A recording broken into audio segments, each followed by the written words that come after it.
What would drive a seemingly perfect cheerleader from a small Ohio town to bury a secret so devastating it would shake the nation to its core? A secret so hidden, so deeply buried, both literally and metaphorically, that it unraveled an entire community when brought to light. This is the story of Brooke Schuyler Richardson, a high school senior who seemed to have it all: a loving family, a spot on the cheerleading squad, and a bright future ahead. But beneath her radiant smile was a young woman grappling with pressures and insecurities that no one could have imagined. In 2017, a shocking discovery in the Richardson family's backyard would ignite a media frenzy, divide public opinion, and lead to a murder trial that would leave more questions than answers. This case would reveal hidden struggles, buried secrets, and force us all to confront uncomfortable truths about judgment, mental health, and the weight of societal expectations. But what really happened in the early hours of May 7, 2017? And what led Brooke Schuyler Richardson to make choices that would haunt her forever? Let's uncover the truth. Before we unravel this harrowing story, take a moment to like this video and subscribe to AMC True Crime. In the heart of southwestern Ohio lies Carlisle, a small town with a population of just over 5,000. It's the kind of place where everyone knows your name, where neighbors greet one another with a smile, and where Friday night football games are a treasured tradition. To outsiders, Carlisle seemed like the perfect backdrop for an all-American life. The Richardson family fit this idyllic image perfectly. Kim and Scott Richardson were proud parents who poured their energy into supporting their two children. Their son, Jackson, was a talented football player known for his dedication on and off the field. Their daughter, Brooke Schuyler Richardson, or simply Schuyler, was the quintessential all-American girl, a cheerleader with a bright smile and a reputation for kindness. Schuyler had been a cheerleader for years. As a flyer, she was the one tossed high into the air, her grace and agility admired by everyone who watched. But with this role came a pressure that few could understand. For Schuyler, staying light and slim wasn't just a requirement, it became an obsession. Behind her radiant smile, Schuyler was waging a silent war against her own body. From the age of 12, she battled an eating disorder that consumed her life. Her mother, Kim, had first noticed the signs when Schuyler refused to chew gum with more than 5 calories. Over the years, this struggle grew more intense, dominating every aspect of her life. Schuyler meticulously tracked every bite she ate, every minute she exercised. To those around her, she seemed disciplined, perhaps even enviable. But inside, she was trapped in a relentless cycle of self-doubt and fear. Her eating disorder cast a shadow over the Richardson household. While her parents tried to support her, Schuyler's perfectionism and the pressure to appear flawless often kept her struggles hidden. As a teenager in a small town, the expectations felt insurmountable. In a town like Carlisle, where appearances and reputations mattered deeply, Schuyler was constantly aware of how others saw her. She worked tirelessly to maintain her image as the perfect daughter, the perfect student, the perfect cheerleader. But perfection comes at a price. And as Schuyler juggled the weight of these pressures, no one could have imagined the secret she was carrying, one that would soon shatter the illusion of perfection and thrust her quiet town into the national spotlight. This is where her story takes an unexpected turn. It was April 26, 2017, just weeks before her high school graduation. Brooke Schuyler Richardson walked into her OB/GYN's office for what she believed would be a routine appointment. She was an 18-year-old girl like any other, worried about college, friends, and the next chapter of her life. But what she didn't expect was for her world to change completely with one sentence. Schuyler was pregnant, 8 months along to be exact. For a girl who prided herself on control, this revelation was devastating. It wasn't just fear she felt, it was sheer panic. She couldn't fathom how this could have happened or what she was going to do. Unlike many teenagers, Skylar didn't feel she could turn to her parents or friends for support. Her relationship with her mother Kim was close, but Kim's high expectations and focus on image left Skylar feeling like this news would destroy everything their family had built. Skylar kept her secret to herself, burying it under layers of anxiety and fear. At night, Skylar searched for answers alone, typing desperate questions into search engines. Can you have a healthy baby after not knowing you were pregnant? How to hide pregnancy weight? She was terrified of what the future held, and the clock was ticking. Prom was just days away. Prom should have been a magical moment for Skylar. She had picked out a stunning red dress that hugged her petite frame. But behind her smile and photos, she was hiding a secret that felt heavier than anything she'd ever known. That night, Skylar danced with her friends, posed for pictures, and tried to act as though everything was normal. In just 48 hours, her life would change forever. At 3 a.m., while the rest of the Richardson household slept, Skylar felt the first waves of pain. At first, she thought it might be cramps, but soon she realized this was something far more intense. Alone in her bedroom, without telling a soul, Skylar went into labor. Hours later, in the stillness of the early morning, Skylar gave birth to a baby girl. She later claimed the baby was stillborn, describing the moment as one of unimaginable confusion and grief. She held the tiny, lifeless body in her trembling hands, unsure of what to do next. In a state of panic, Skylar made a decision that would haunt her forever. She quietly left her house, baby in her arms, and walked into the backyard. Beneath the cover of darkness, she dug a shallow grave and laid her baby to rest, marking the spot with flowers. She returned to her bed, hoping to wake up and pretend it was all just a bad dream. But secrets have a way of surfacing, and this one would not stay buried for long. What Skylar saw as a desperate act of grief would soon become the center of a storm that no one, not her family, not the town of Carlisle, was prepared for. 2 months later, a routine doctor's visit would set off a chain of events that would turn Skylar's private tragedy into a public spectacle. 2 months after the birth of her baby, Brooke Skylar Richardson sat in her OB/GYN's office once again. This visit was meant to be routine, a follow-up to discuss birth control. But what should have been an uneventful appointment took an unexpected turn when Skylar quietly confided in her doctor. Skylar's confession, whispered with hesitance, sent shockwaves through the room. The doctor, alarmed by what she had just heard, was bound by law to report the matter to authorities. Within hours, the police were at the Richardson home, asking questions the family never anticipated. When officers arrived at the Richardson home, they were met with disbelief. Skylar's parents, Kim and Scott, were blindsided.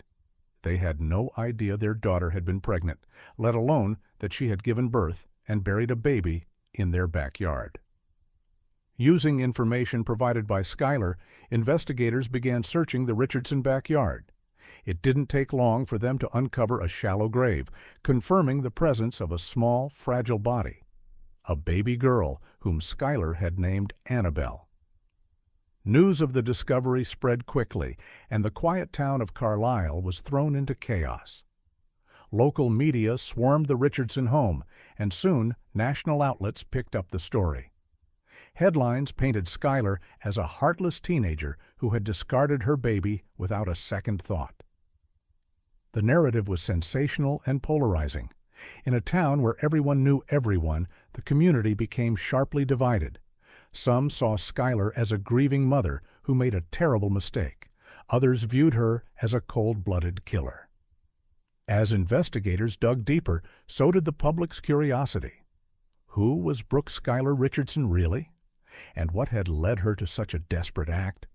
Police began piecing together her story, starting with an interrogation that would later become the center of controversy. During her police interview, Skylar appeared fragile and overwhelmed. Over the course of hours, her story shifted multiple times. She admitted to burying the baby, but denied harming her.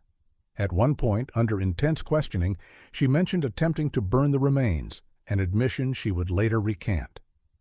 These inconsistencies became critical to the case, fueling speculation and suspicion. Was Schuyler a victim of coercion during the interrogation, or was she trying to hide the truth? Meanwhile, the Richardson family found themselves at the center of a media firestorm. Their once private lives were now on full display. Kim and Scott struggled to reconcile the daughter they thought they knew with the accusations being hurled at her. Schuyler's case became a national spectacle, with every detail scrutinized by both the media and the public. The community that once celebrated her achievements now grappled with their own judgments and biases. But behind the headlines and public outrage lay deeper questions. What societal pressures had driven Schuyler to such extremes? Could anyone have predicted the path she would take, or was this a tragedy waiting to happen? The truth, or at least a version of it, was about to be tested in the courtroom. In the days following the discovery of the burial site in the Richardson backyard, Brooke Schuyler Richardson was called in for questioning. What began as a conversation quickly turned into an intense interrogation that would last for hours. Schuyler, visibly overwhelmed, began recounting the events of the night she gave birth. She described the labor, the stillbirth, and the burial. But under the pressure of relentless questioning, her story started to shift. Schuyler was an 18-year-old with no prior experience in such high-stakes situations. Alone in the room with seasoned investigators, she was subjected to hours of questioning that chipped away at her already fragile state. At one point, when asked if she had done anything to the baby after its death, Schuyler hesitantly mentioned trying to burn the remains, an admission she would later deny. This single statement became a turning point in the investigation. The mention of fire cast doubt on Schuyler's claims and gave prosecutors what they believed was evidence of foul play. Soon after, Schuyler was charged with aggravated murder, involuntary manslaughter, child endangerment, and tampering with evidence. The prosecution painted a chilling picture of a young woman so obsessed with her image and perfection that she was willing to kill her own child to preserve it. They alleged that Schuyler had deliberately concealed her pregnancy and murdered her baby moments after birth. But the defense had a very different narrative. They argued that Schuyler was a deeply troubled young woman who had given birth to a stillborn baby. They claimed her inconsistent statements were a result of coercion during the interrogation and her lack of understanding of the legal process. To the defense, Schuyler was not a murderer, but a victim of immense pressure. Pressure to be the perfect daughter, the perfect student, the perfect cheerleader. Her silence about her pregnancy wasn't criminal, they argued. It was a desperate attempt to avoid disappointing her family and community. The case became a battle of conflicting narratives. On one side, prosecutors claimed Schuyler had intentionally ended her baby's life and tried to cover it up. On the other, the defense portrayed her as a grieving young woman who made a series of panicked decisions in the face of an unimaginable situation. Adding to the complexity was the role of her family. Kim and Scott Richardson stood firmly by their daughter, insisting she was incapable of such a heinous act. But their support couldn't shield them from the storm of judgment that followed. Neighbors, former friends, and even strangers on the internet weighed in, each offering their own verdict on Schuyler's guilt or innocence.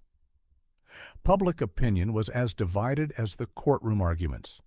Was Schuyler a cold-blooded killer, or was she a victim of societal pressures and an unforgiving legal system? The truth seemed more elusive with every new revelation. As the charges mounted and the trial approached, the stakes couldn't have been higher. Schuyler faced the possibility of life in prison if convicted of aggravated murder.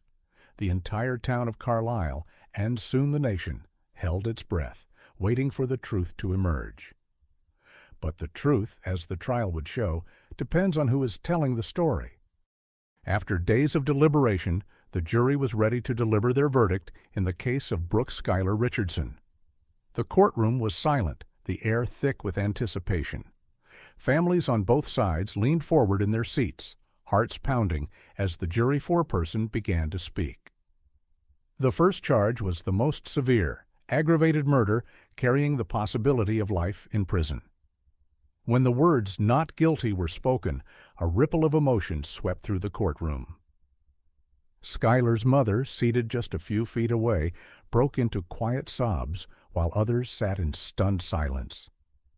But the verdict was not yet complete. The jury continued, addressing the remaining charges. Not guilty of involuntary manslaughter. Not guilty of child endangerment. One by one, the charges fell away, leaving the courtroom in a state of disbelief. The jury had spoken. Brooke Skylar Richardson would not be convicted of murder or manslaughter. But the story didn't end there. The final charge, abuse of a corpse, would result in a guilty verdict. For this charge, the judge sentenced Skylar to 3 years of probation. No prison time, but a conviction that would forever remain a mark on her record. As Skylar walked out of the courtroom that day, she left behind a whirlwind of speculation, anger, and debate. For her family, the verdict was a bittersweet relief, a chance for Skylar to move forward, even as they bore the weight of public scrutiny. For others, it was an injustice. To them, the punishment did not fit the gravity of what they believed had occurred. The reaction to the verdict was as divided as the trial itself.